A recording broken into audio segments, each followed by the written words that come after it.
Гуманитарон наука яхшчак фарштаты. Сагати рештону гуманитароным социалон ирташтыты институты аргона ахургантан байгом школа конференции. Уараше майраны ражагдар специалиста бакашсышты лекцийта этнологии, истории, фольклор, авжак жонын адыма Кавказы политология.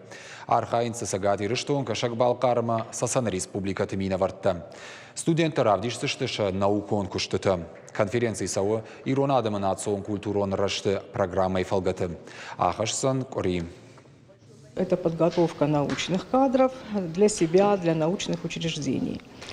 Время показало, что эту задачу мы выполнили, и слушатели этой школы сегодня и наши сотрудники, они и преподаватели вузов, и, кстати, не только в пределах республики, но еще и востребованы и в Москве, в московских научных учреждениях. Огромное количество грантов, программ, конкурсов, премий, но задача заключается в том, чтобы мы были готовы принять в этом успешное участие. Сама программа насыщена культурными мероприятиями. Например, когда я был в позапрошлом году, я хорошо запомнил, нас отвезли в Дигару, село Галиат. Очень много легенд, много чего осталось. И вообще место такое приятное.